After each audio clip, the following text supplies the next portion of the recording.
March 17, 1943. Rechlin Luftwaffe Test Center, 60 miles north of Berlin. The morning air was cold and sharp. 500 of Germany's most brilliant aviation engineers stood in a massive hangar, silent as ghosts. Before them sat a Boeing B-17 Flying Fortress, captured 3 weeks earlier after an emergency landing in occupied France. The bomber was nearly intact. The crew had been taken prisoner. The aircraft had been transported to Germany's most secret testing facility for examination. Reichsmarschall Hermann Göring himself had ordered this inspection. "Find its weaknesses," he commanded. "Discover how to destroy these American bombers that were beginning to appear over German skies in growing numbers.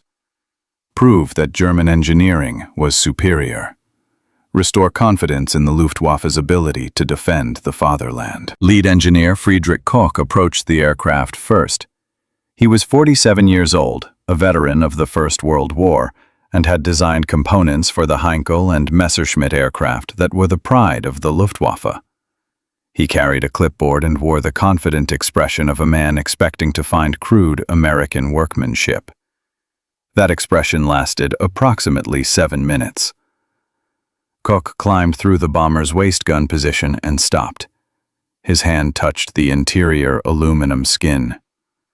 He ran his fingers along a rivet line, then another, then another. His face went pale. He called for his assistant, his voice tight with something that might have been fear. "Bring the measuring instruments," he said quietly. "Bring all of them, and bring the metallurgy team. Immediately." By noon, Friedrich Koch knew that Germany had already lost the war. By evening, 500 engineers knew it too. Within a week, Koch would write a report so devastating that it would be classified at the highest level and buried for decades. This is the story of the day German engineering met American mass production and realized it was fighting the future. Germany had spent 4 years perfecting the art of strategic deception. By 1943, Nazi propaganda had convinced the German public and military that American industrial power was a myth. Yes, America was large and wealthy, but wealth did not equal capability. The Americans were good at making cars and refrigerators, the propaganda said. They knew nothing of precision engineering. They had no martial tradition. They built quantity, not quality. German engineers believed this absolutely. They had reason to. German aircraft like the Messerschmitt Bf-109 and the Focke-Wulf Fw-190 were masterpieces of engineering. Hand-fitted components, precision machining, careful assembly by skilled craftsmen. Each aircraft was essentially custom-built, with individual parts fitted and adjusted by experienced technicians. This was the German way: thoroughness, precision, quality. A Messerschmitt fighter took approximately 1,500 man-hours to build. This was considered acceptable because the result was a superior aircraft. Quality over quantity, always. The Luftwaffe High Command knew that American bombers were beginning to fly missions over occupied Europe. They had seen reconnaissance photos. They had heard reports from fighter pilots. But these reports were contradictory and confusing. Some pilots claimed the American bombers were flying fortresses, indeed nearly impossible to shoot down. Others insisted they were vulnerable, just more numerous than expected. Göring dismissed the alarming reports. American bombers were propaganda, he declared. Large, crude, poorly designed aircraft that would crumble under sustained attack by superior German fighters. He needed proof, however. He needed his engineers to examine an American bomber and confirm what he already believed. The captured B-17F had been assigned to the 303rd Bombardment Group. It was named Ruthie II and had completed 8 combat missions before being forced down by engine failure over northern France. The bomber had belly-landed in a field. The crew had attempted to destroy it before capture, but German forces arrived too quickly. Some systems were damaged, but the aircraft was structurally intact, perfect for examination. The bomber was transported by rail to Rechlin, covered in tarps, and moved at night to maintain secrecy. When it arrived at the test facility, word spread quickly through the engineering staff. An American heavy bomber, intact, ready for complete analysis. The engineers arrived expecting to find an oversized, crude aircraft thrown together with American industrial carelessness. They expected to find weaknesses they could exploit. They expected confirmation of German superiority. They found none of these things. Friedrich Koch's first observation came within minutes of entering the aircraft. The rivet work was extraordinary. Not good, not adequate. Extraordinary. Every rivet was identical. Every rivet was perfectly flush. Every rivet was positioned with mathematical precision. This was not hand riveting. This could not be hand riveting. The consistency was impossible for human workers. He measured the rivets, 0.40 inches in diameter, every single one. He measured the spacing, 0.75 inches center to center, every single one. He examined hundreds of rivets across different sections of the aircraft. Zero variance. Absolutely zero. "This is machine work," he said to his assistant. "But how? The curvature of the fuselage changes continuously. How do you machine rivet a curved surface with this precision?" His assistant had no answer. The team expanded their examination. They moved through the entire aircraft systematically. The bomb bay, the cockpit, the gun positions, the tail section. Every component they examined revealed the same impossible truth. This aircraft was mass-produced to tolerances that German custom-built aircraft could not achieve. The aluminum skin panels were stamped, not hand-formed. But the stamping was so precise that panels were completely interchangeable. A German engineer named Werner Hoffmann conducted a test. He removed an aluminum panel from the left side of the fuselage and attempted to fit it to the corresponding position on the right side. It fit perfectly, identically. He tried another panel, same result. "Standardized parts," Hoffmann muttered. "Complete standardization. Every aircraft must be identical, every component interchangeable."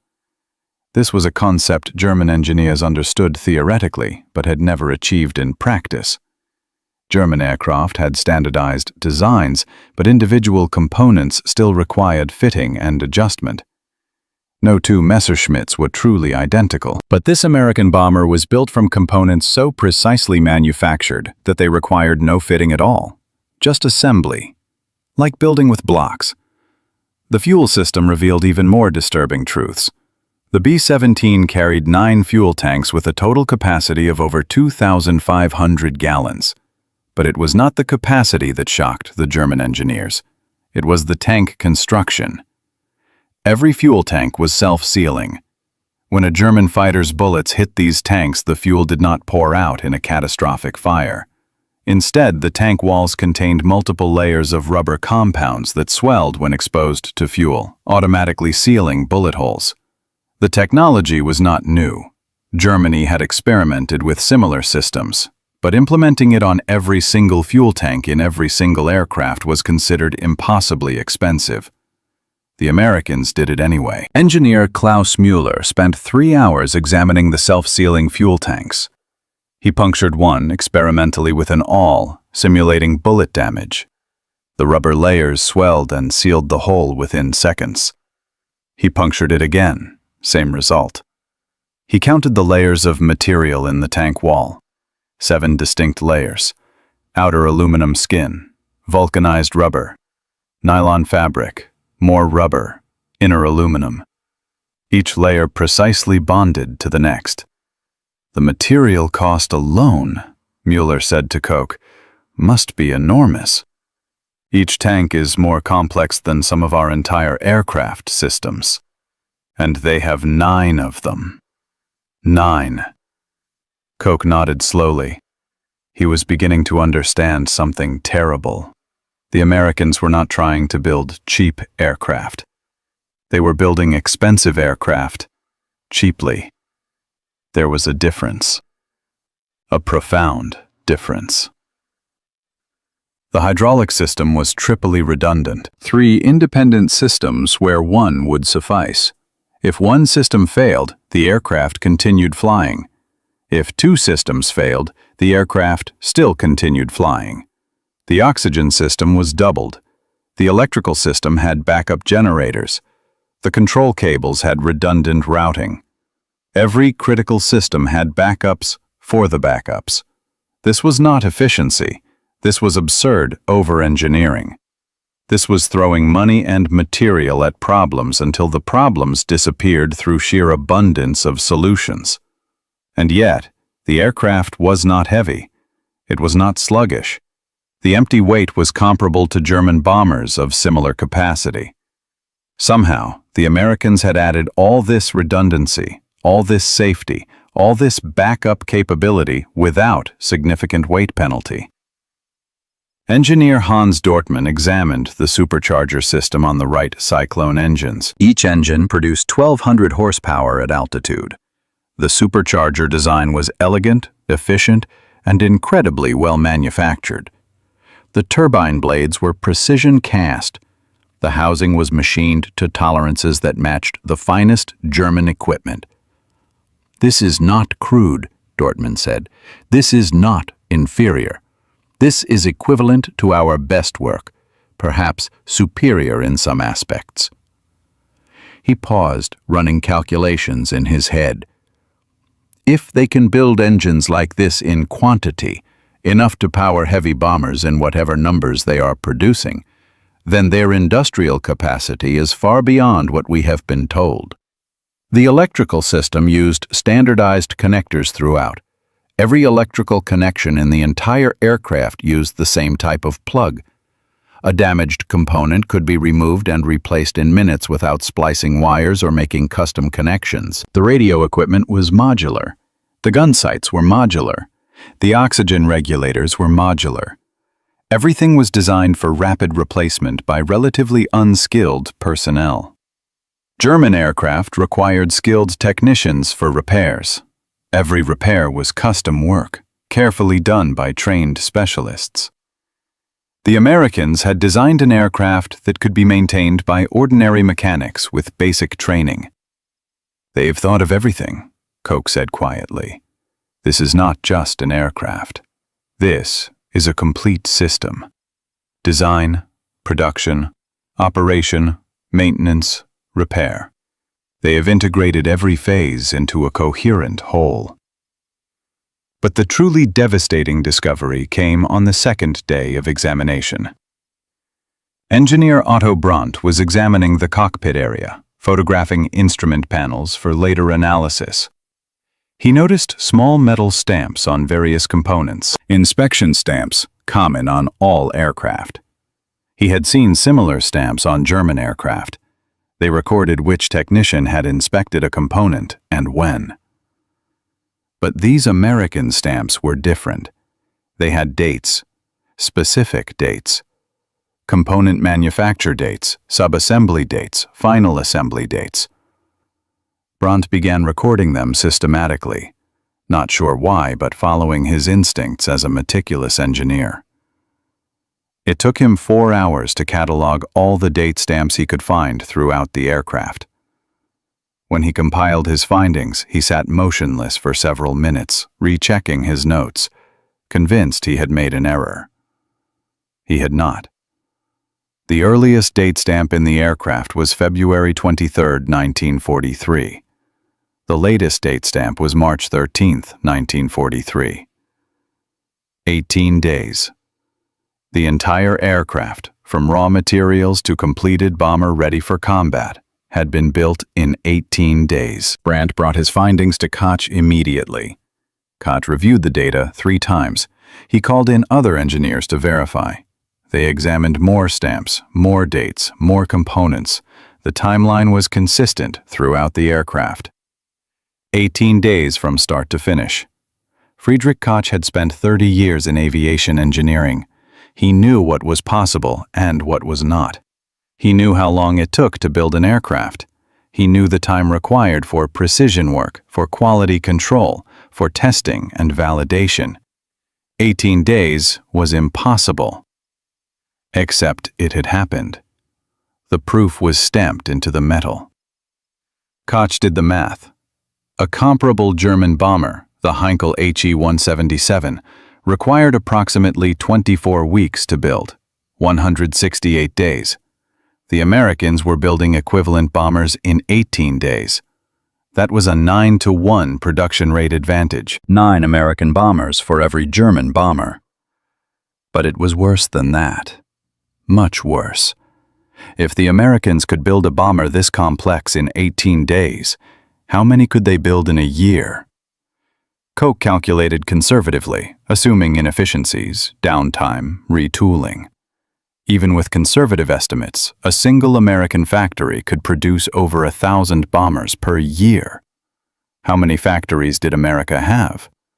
German intelligence reported at least a dozen major aircraft manufacturing facilities in the United States.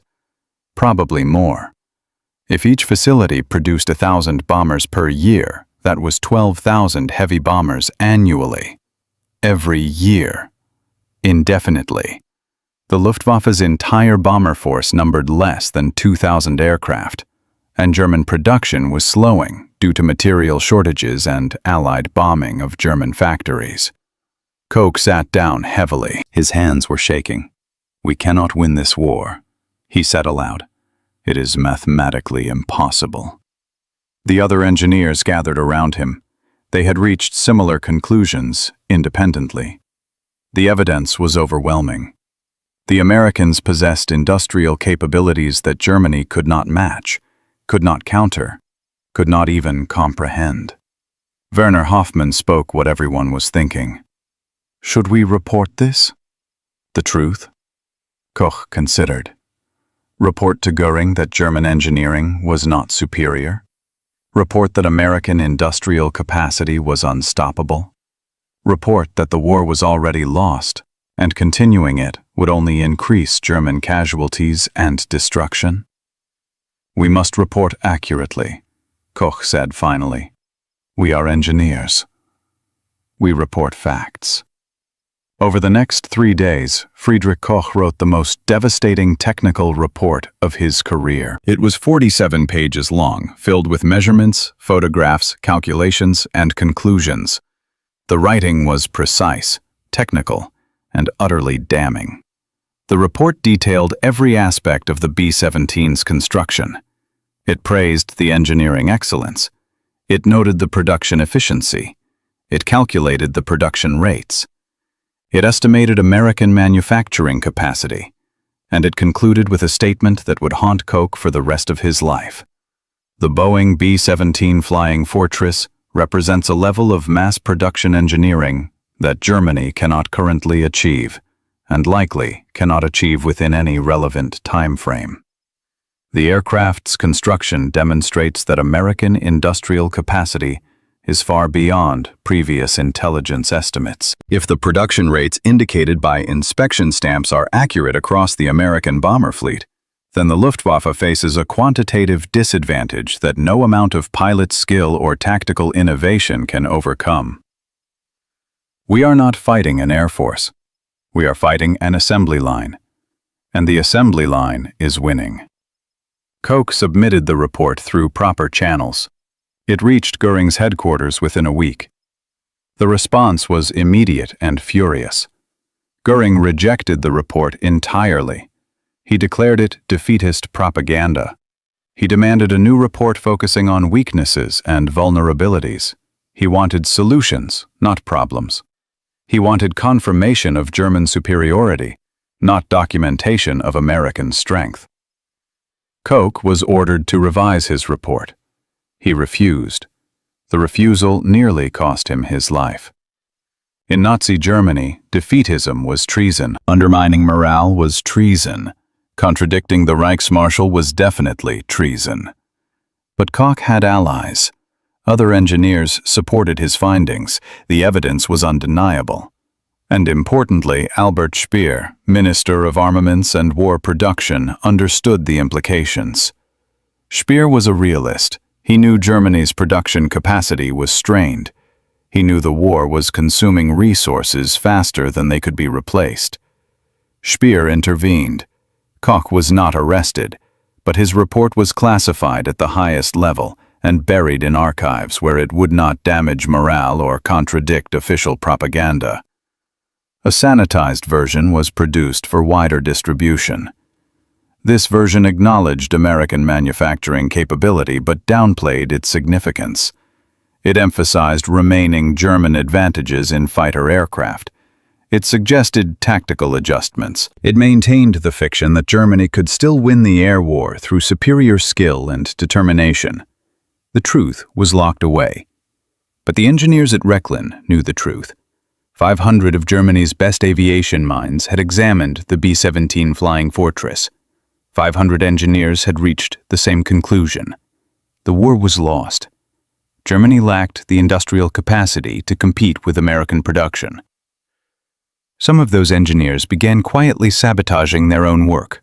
Not obviously, not criminally, but they slowed development projects. They recommended conservative designs. They introduced complications that delayed production. They were no longer working to help Germany win. They were working to help Germany survive until the inevitable end. Others simply resigned themselves to continuing their duties while knowing the outcome was predetermined. They designed aircraft that would never be built in sufficient numbers. They improved systems that would not change the war's trajectory. They went through the motions of engineering while understanding that the real war was being won in American factories they would never see. Friedrich Koch continued working at Rechlin until 1944, when Allied bombing made the facility too dangerous to operate effectively. He was then transferred to underground facilities in Bavaria, where aircraft development continued in increasingly desperate circumstances. He never forgot that March day in 1943, when he climbed into an American bomber and realized Germany had already lost. The B-17 itself remained at Rechlin for several months, used for continued testing and analysis. German fighter pilots practiced attack runs against it. German gunners tested weapons against its armor. German intelligence officers photographed every detail for training purposes. Eventually, the aircraft was destroyed in an Allied bombing raid. The irony was not lost on the engineers. An American bomber destroyed by American bombers. The circle complete. After the war ended, Friedrich Koch was among the German engineers interrogated by Allied intelligence services. He was asked about German technology, German capabilities, German secrets. He answered all questions honestly and completely. Eventually, an American intelligence officer asked him when he had known Germany would lose the war. Koch's answer was immediate. March 17, 1943. The day I examined your B-17 Flying Fortress. The American officer was puzzled. What made you certain? Koch smiled sadly. The date stamps. When I realized you could build that aircraft in 18 days, I knew we were doomed. We needed 6 months to build something comparable. The mathematics were simple. 9 of yours for 1 of ours. We could not win a war of attrition against those numbers. Why didn't you tell your superiors? I did. I wrote a detailed report. It was classified and buried. The truth was too dangerous to German morale. The American officer made notes, then asked, "Did other engineers agree with your assessment?" All of them. Every engineer who examined that aircraft reached the same conclusion. We all knew. We knew in 1943 that Germany could not win. But saying so publicly was death. The interrogation report containing Koch's testimony was itself classified for decades. The American military did not want to reveal how effectively their industrial capacity had demoralized German technical experts. It was a strategic advantage worth protecting. Koch returned to civilian life in post-war Germany. He worked for several automotive companies, applying his aviation engineering experience to car design. He lived quietly and rarely spoke of the war. In 1968, a historian researching German aviation technology located Koch and requested an interview. Koch was 72 years old, retired, and finally willing to speak openly.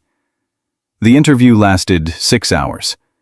Koch described the B-17 examination in extraordinary detail. He explained the technical discoveries. He discussed the psychological impact on German engineers. He revealed the existence of his classified report and its conclusions. "We were told American engineering was inferior," Koch said. "We were told American industry produced quantity without quality. Every word was a lie. Or perhaps those telling us the lies believed them. Either way, the result was the same. We entered a war we could not win against an enemy we did not understand." The historian asked if Koch felt responsible for Germany's defeat. "No," Koch answered. "The defeat was inevitable, regardless of what I knew or reported. If anything, I feel responsible for not speaking more forcefully, not insisting the truth be heard. Perhaps if enough technical experts had united and demanded honest assessment, the war might have ended sooner. Perhaps millions of lives might have been saved. But we were cowards. We hid behind our technical work and let politicians make decisions based on false information." He paused, old hands trembling slightly. "That is my true guilt. Not that Germany lost, but that I knew the truth and did not fight hard enough to make it matter." The historian's interview was published in a technical journal in 1969. Few people read it. The story of German engineers discovering American industrial superiority through a captured bomber was not the dramatic warfare narrative that interested most readers. But among historians of technology and military production, the story became significant.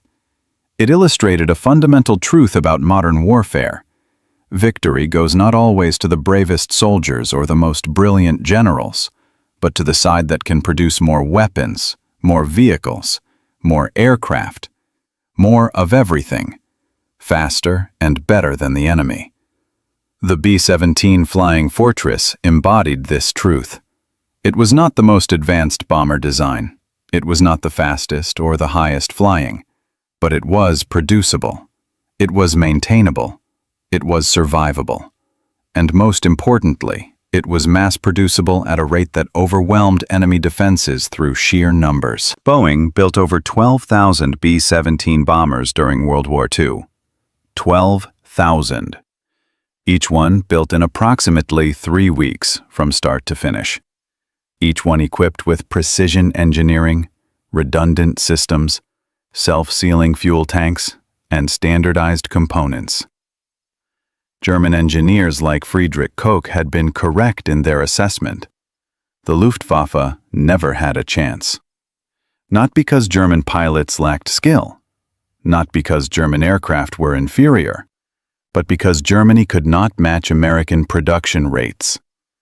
For every German fighter that shot down a B-17, 2 more B-17s rolled off American assembly lines. The mathematics were simple and brutal. Other German engineers corroborated Koch's account in post-war years. Werner Hoffmann, who had examined the B-17's standardized components, wrote a technical memoir in 1971 describing his experiences at Rechlin. Otto Brandt, who discovered the date stamps, gave an interview to a German newspaper in 1975 on the 30th anniversary of the war's end. All of them told the same story. All of them had realized in 1943 that Germany could not win. All of them had been silenced by a regime that could not accept truth. The legacy of that March day at Rechlin extends beyond World War II history. It represents a turning point in how engineers understood their role in warfare. Technical expertise was not just about designing better weapons. It was about understanding production capacity, logistics, economic sustainability, and industrial infrastructure. Post-war Germany learned these lessons thoroughly. The Wirtschaftswunder, the economic miracle that rebuilt Germany into an industrial powerhouse, was based partly on understanding American mass production techniques. German engineers studied American methods. They adopted assembly line production.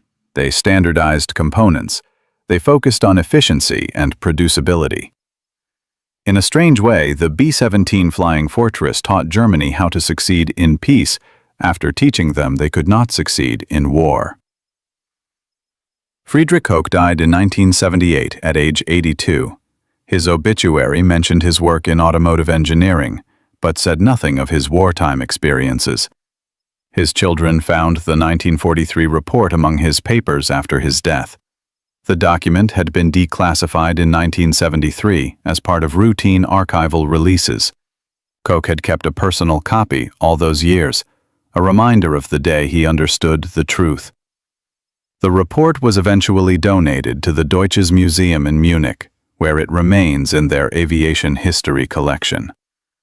Researchers can request to view it. The 47 pages of technical analysis, measurements, photographs, and devastating conclusions are still there, preserved as a testament to engineering integrity in the face of political pressure.